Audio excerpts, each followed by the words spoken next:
Mr. Shafkat Ali, Member of Parliament. Thank you.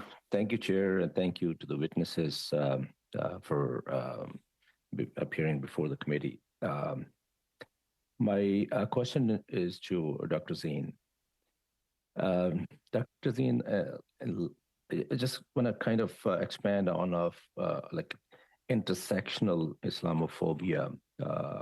My colleague Ali Asasi had asked a question, and you were expanding on that.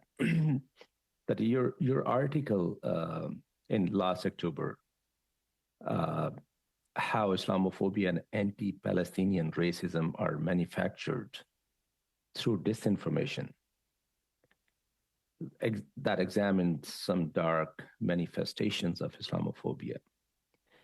Could you expand on this? Your thinking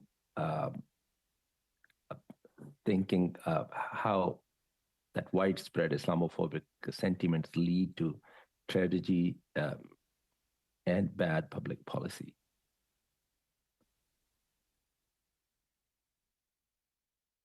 Thank you very much for that question. Yes, I wrote an article last October about the disinformation campaigns that were very rife, have been historically, and especially after October 7th. Those campaigns already had the infrastructure to begin to continue to purvey a lot of disinformation about Muslims and Palestinians. That is, of course, has material consequences. And I already talked about some of the attacks in the United States with students being shot and a young boy, 6-year-old, being killed. We already know what happened in London, Ontario on this day 3 years ago. And if you talk about, we were hearing about sentencing and so on about the assailant in that attack, you also have to realize what motivated him. And he talked about the Great Replacement theory, which was also discussed earlier today, the ideas of white genocide. He talked about white nationalism, and we have to get them before they get us. And so there's a lot there in terms of looking at what were some of the drivers and some of the kinds of ideologies that support acts of terror.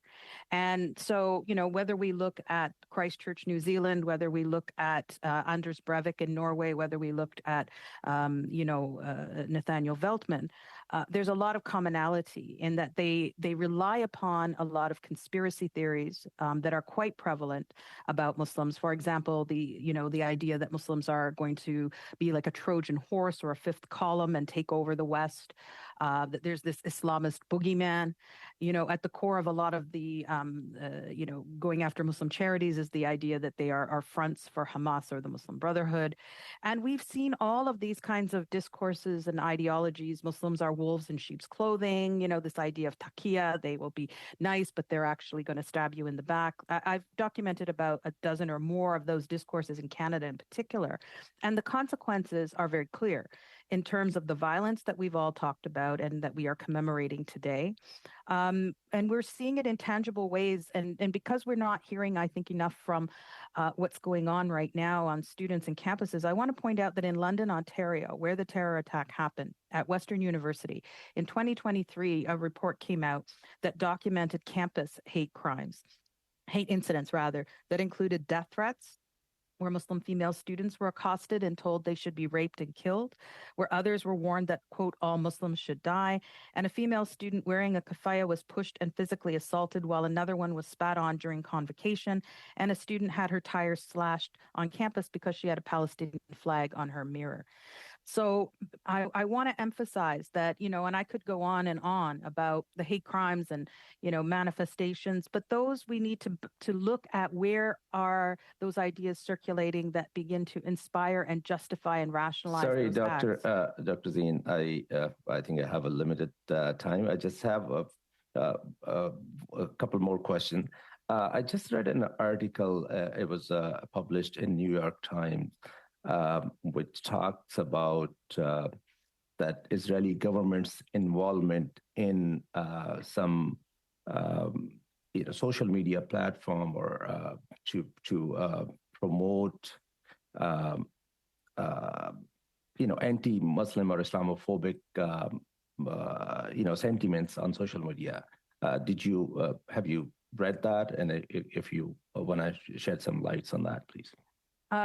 I just read about that actually today. I think that this was, in my report, I talk about a lot of other cases where these kinds of, disinformation campaigns come up. The one you're talking about now is where the Israeli government is being accused in published reports of involvement in an operation aimed at reducing support of Palestinians in Canada that was flagged by artificial intelligence researchers. So it would have been great if that question. If it's simply because we're at a time and the committee will have to wrap up shortly. Would you mind if you have a response to send it to us in writing through the clerk? Certainly.